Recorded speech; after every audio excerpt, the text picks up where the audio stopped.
আসসালামু আলাইকুম প্রিয় বন্ধুরা, বেসিক জব প্রিপারেশন ইউটিউব চ্যানেলে আপনাকে স্বাগতম। যে কোনো চাকরির পরীক্ষা বাংলা ভাষা ও সাহিত্য বিষয়ে প্রশ্ন থাকেই, তাই বাংলা ভাষা ও সাহিত্য সম্পর্কে যে কোনো চাকরির পরীক্ষার্থীকে ভালোভাবে প্রস্তুতি গ্রহণ করতে হয়। বেসিক জব প্রিপারেশনে আমরা একটি প্লে লিস্টে অগ্রদূত বাংলা বই থেকে ক্লাসগুলো করছিলাম। তো এর আগে আমরা প্রায় 6টি পর্ব দিয়েছি, আজকে 7তম পর্ব। একটা দীর্ঘ সময় পরে আমরা দিচ্ছি, যে কোনো কারণেই হোক। তো আবার আমরা নতুন করে এই ক্লাসগুলো শুরু করছি। যারা আমাদের পূর্বের ভিডিওগুলো দেখেছেন তারা আবারও নতুন করে এই ক্লাসগুলোতে জয়েন হবেন এবং আমাদের সাথেই থাকবেন। তো চলুন আজকে শুরু করি বাংলা সাহিত্যে অগ্রদূত বই থেকে অন্ধকার যুগ। 1204 সালে বখতিয়ার খলজির বাংলা বিজয়ের ফলে বাংলার প্রচলিত ধর্মীয় সংস্কৃতিতে বড় পরিবর্তন ঘটে। ব্রাহ্মণ ও বৌদ্ধ শক্তির নেতৃত্ব চলে যায় মুসলমানদের হাতে। আমরা সবাই জানি যে এই উপমহাদেশে বিভিন্ন রাজনৈতিক পরিক্রমায় এবং শাসনের পালাবদলের ফলে সাহিত্যেও অনেক ধরনের পরিবর্তন এসেছে। তার মধ্যে একটি গুরুত্বপূর্ণ হলো 1204 সালে ইখতিয়ার উদ্দিন মোহাম্মদ বিন বখতিয়ার খলজির বাংলা বিজয়ের মাধ্যমে। এই বাংলা যখন তিনি বিজয় করেন তখন স্বভাবতই, যেহেতু তারা ছিলেন আফগানি এবং ইরান ইরাক থেকে এসেছেন, তাদের ভাষা সাহিত্য সংস্কৃতি সব কিছুই ছিল আলাদা। অন্যদিকে বাংলাদেশ এবং এই উপমহাদেশের সাহিত্য সংস্কৃতি সম্পূর্ণই ছিল আলাদা। তো তারা এই যে রাজনৈতিক একটা পরিবর্তন হলো, একটি দেশের পরিবর্তন হলো, এখানে স্বভাবতই এখানকার যারা বুদ্ধিজীবী ছিলেন, যারা ভাষা সাহিত্যিক ছিলেন, কবি সাহিত্যিক ছিলেন, জ্ঞানীগুণী মানুষ ছিলেন, তারা কিন্তু সেই আগের যে সময়ে তারা যেভাবে সাহিত্য রচনা করেছেন, যে সুযোগ সুবিধাগুলো পেয়েছেন, এখন কিন্তু আর তারা সেটা পাবেন না।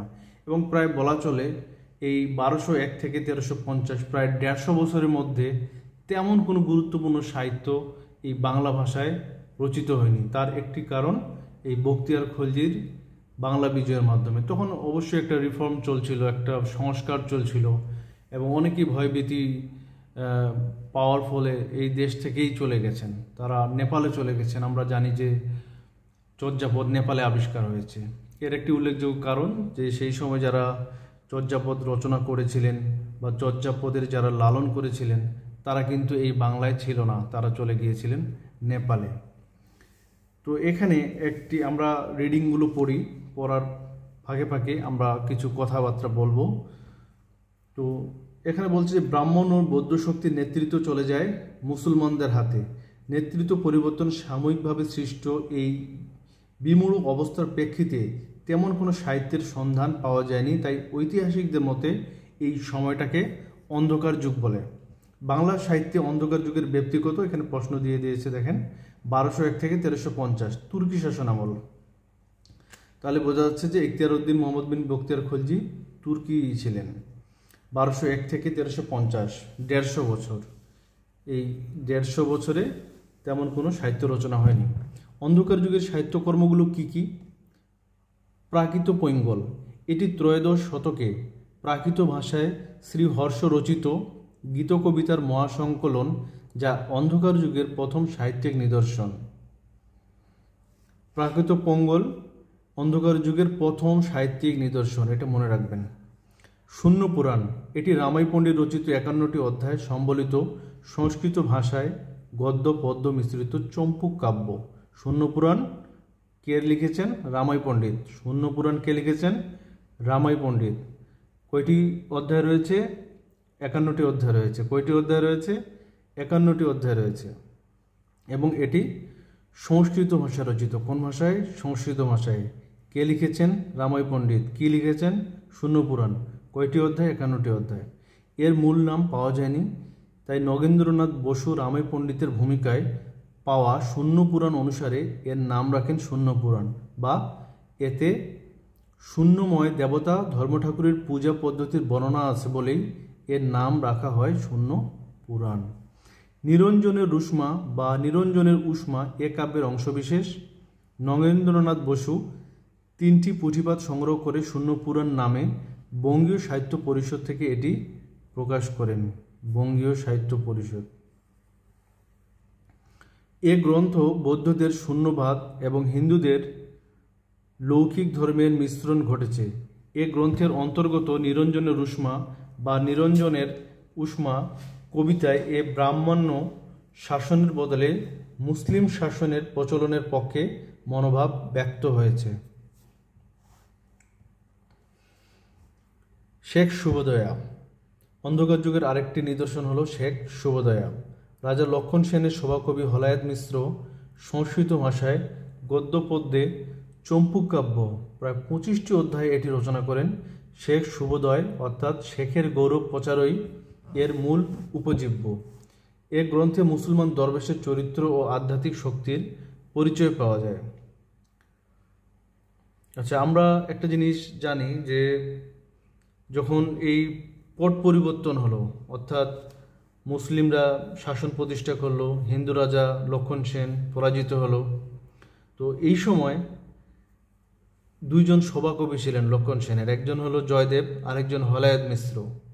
এই ইখতিয়ারউদ্দিন বখতিয়ার খলজি বাংলায় আসলে জয়দেব কিন্তু পালিয়ে যায়, আর হলায়েত মিশ্র তাদের এই আগমনকে শুভেচ্ছা স্বাগতম জানান। এই শুভেচ্ছা বা তিনি তাদেরকে স্বাগতম জানিয়েই এই লেখাটি লিখেন যে শেখ শুভদয়া, এবং এটি হচ্ছে শেখের গৌরব তিনি প্রচার করেন। কে লিখেন এটা?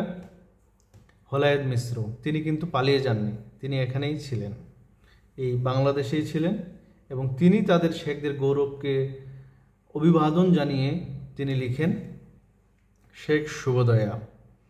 এবং এই শেখ শুভদয়াতে সুফি সাধকদের চরিত্র, আধ্যাত্মিক শক্তির অনেক ধরনের পরিচয় তিনি তুলে ধরেছেন।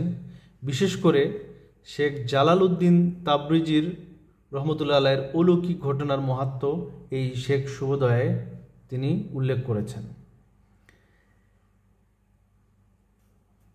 এখানে বর্ণিত প্রেম সঙ্গীতটিকে প্রাচীন বাংলা সাহিত্যের একমাত্র প্রেম সঙ্গীত হিসেবে বিবেচনা করা হয়। এখানে একটি সঙ্গীত রয়েছে যা তিনি পীরদেরকে বা পীরদের পীরগাথা উল্লেখ করে এই গানটি লিখেছিলেন, যেটাকে প্রেম সঙ্গীত বলা হয়েছে, এবং এটি প্রথম প্রেম সঙ্গীত বাংলা সাহিত্যের, প্রাচীন বাংলা সাহিত্যের একমাত্র প্রেম সঙ্গীত এটি। এখানে একটি প্রশ্ন দেখেন, 43 এবং 30তম বিসিএস এর লিখিত পরীক্ষা এসেছিল, বাংলা সাহিত্যের অন্ধকার যুগ বলতে কি বোঝায়? উত্তর, বাংলা সাহিত্যের ইতিহাসে 1201 থেকে 1350 খ্রিস্টাব্দ পর্যন্ত সময়কে অন্ধকার যুগ বলে। 1204 সালে বখতিয়ার খলজি কর্তৃক বাংলা দখলের ফলে সমাজে নানা ধরনের অস্থিরতার সৃষ্টি হওয়ার কারণে উল্লেখযোগ্য সাহিত্য সৃষ্টি হতে পারেনি। ওয়াকিল আহমদের মতে প্রথমে সেন ও পরে পাঠান আমলে সামাজিক, রাজনৈতিক, সামাজিক, সাংস্কৃতিক পটভূমি পরিবর্তিত হলে সহজিয়া সম্প্রদায়ের বিলুপ্ত ঘটে। এই সহজিয়ারা কারা? যারা চর্যাপদ রচনা করেছিলেন, ফলে তাদের ধর্ম সাধনা ও জ্ঞান সাধনা রুদ্ধ হয়, সেই সাথে বাংলা সাহিত্যের চর্চার পথ রুদ্ধ হয়ে যায়। কেননা ওই যুগে সহজিয়াগণেই বাংলা ভাষার একমাত্র ধারক ও বাহক ছিলেন। তবে অনেক সাহিত্যিকের মতে সে সময় বিশেষ কোনো সাহিত্য পাওয়া না গেলেও শূন্য পুরাণ, শেখ শুভদয়া প্রভৃতি সাহিত্য রচিত হয়েছিল। এই দুটি খুবই গুরুত্বপূর্ণ, শূন্য পুরাণ, শেখ শুভদয়া। যেহেতু দুই একটা গ্রন্থের উপর নির্ভর করে একটি সময়কে নির্ণয় করা দুষ্কর, তাই এই সময়কে অন্ধকার যুগ বলে। অর্থাৎ এটা এই সাহিত্যগুলো হওয়া না হওয়া অর্থাৎ সমান, এই দুই একটা সাহিত্য দিয়ে গোটা একটা সময়টাকে বিচার করা যায় না। এটা মানে হাতে গোনার পড়ে না, খুবই নগণ্য, খুবই নগণ্য। অর্থাৎ কোনো ধরনের সাহিত্য এখানে ধরা যায় যে তৈরিও হয়নি, যারা তৈরি করেছেন তারা ধরেন চাপে পড়ে তৈরি করেছেন, অর্থাৎ তাদের যে পরিবেশ, স্বাভাবিক পরিবেশ সে সময়টাতে ছিল না, তারাও কোনো না কোনোভাবে প্রভাবিত হয়ে সাহিত্য রচনা করেছেন। অর্থাৎ তাদের ভাষা আলাদা, সংস্কৃতি আলাদা। আবার মুসলিমরা যখন এই উপমহাদেশে আসলো, তাদের ভাষা, সাহিত্য সব কিছু কিন্তু আলাদা। আবার এই মুসলিমদেরকে আবার তাদেরকে খুশি করতে হবে তাদের সাহিত্য সংস্কৃতির মাধ্যমে, তাদের প্রশংসা করে। তো এইটাকে বাংলা সাহিত্যের একেবারে অন্ধকার যুগ বলা যায়। যে এই ভাষা, তারপরে একটা বিষয় যে এই যে সাহিত্যগুলো পাওয়া গেছে, এটার কোনোটাই বাংলা ভাষায় রচিত কিন্তু ছিল না। কি দারুণ একটা বিষয় দেখেন যে সেই সময় বাংলা ভাষার যারা কবি সাহিত্যিক ছিল তারা কিন্তু বাংলা ভাষায় রচনা করেনি, তারা সংস্কৃত ভাষায় রচনা করেছেন। যেহেতু যুগকে ভাগ করা হয়েছে বাংলা ভাষায় রচিত সাহিত্যের উপর নির্ভর করে, তাহলে ধরা যায় যে বাংলা ভাষায় কোনো সাহিত্যই সেই সময় রচনা হয়নি। যেহেতু আমরা বাংলা ভাষার যে সময়কালকে 3 ভাগে ভাগ করেছি, এই সময়টা যদি আমরা বিবেচনা করি তাহলে এই 1350 পর্যন্ত, 1201 থেকে 1350 এই সময় যে সাহিত্য দুটি রচনা হয়েছে সেটিও কিন্তু বাংলা ভাষায় রচনা হয়নি। আচ্ছা, তাহলে এখানে শেষে সুতরাং বলা যায় বাংলা সাহিত্যের অনুপস্থিতির জন্য এর সময়কালকে বাংলা সাহিত্যের অন্ধকার যুগ বলে, যদিও এটি নিয়ে অনেক বিতর্ক রয়েছে। তো এই বিগত সালে কিছু প্রশ্ন এখান থেকে হয়েছে, তো এই প্রশ্নগুলো আমরা দেখব। কোন শাসকদের সময়কে বাংলা সাহিত্যের অন্ধকার যুগ বলে? পাল, গুপ্ত, সেন, তুর্কি। উত্তর তুর্কি। কোন সময়কে বাংলা সাহিত্যের অন্ধকার যুগ বলা হয়, অর্থাৎ যে সময়কালটা ছিল 1201 থেকে 1350? শূন্য পুরাণ কাব্য কার রচনা? শূন্য পুরাণ রচনা করেছেন রামাই পণ্ডিত। শূন্য পুরাণ কে রচনা করেছেন? রামাই পণ্ডিত। এটি 32তম বিসিএসে এসেছে।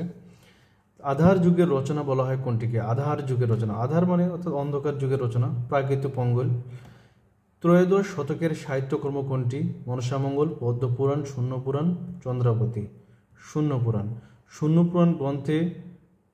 পুরাণ গ্রন্থটি মোট কয়টি অধ্যায়ে বিভক্ত? এটি আমরা দেখেছি, মোট 51টি অধ্যায়ে বিভক্ত। মোট 51টি অধ্যায়ে বিভক্ত। শূন্য পুরাণ হলো ধর্মীয় তথ্যের গ্রন্থ, রাধাকৃষ্ণের প্রেমের কাব্য, রোমান্টিক প্রণয় উপাখ্যান, চৈতন্যমূলক জীবনী গ্রন্থ। শূন্য পুরাণ হলো একটি ধর্মীয় তথ্যের গ্রন্থ। শূন্য পুরাণ ধর্মীয় তথ্যের গ্রন্থ। আজকের ক্লাস এ পর্যন্তই। পরবর্তী যে ক্লাসটি নিয়ে আমরা আলোচনা করব সেটি হলো শ্রী কৃষ্ণ কীর্তন। এখন থেকে রেগুলার আপনারা ভিডিওগুলো পাবেন, অর্থাৎ এই যে অগ্রদূত বাংলা বইটি আছে A to Z, এটি সম্পূর্ণ বই আমি আপনাদেরকে কথা দিয়েছিলাম আমরা শেষ করব, প্রত্যেকটি পাতা, প্রত্যেকটি লাইন। তো আমার এই যে বেসিক জব প্রিপারেশন চ্যানেলে এই সব ভিডিওগুলোই আপনারা পাবেন। এটি একটি প্লেলিস্ট করা থাকবে। আপনারা এর পরবর্তী ভিডিওগুলো পেতে চাইলে অবশ্যই চ্যানেলটি সাবস্ক্রাইব করে আমাদের পাশে থাকবেন। আর ভিডিওটি ভালো লাগলে বন্ধুদের সাথে শেয়ার করতে ভুলবেন না। ধন্যবাদ।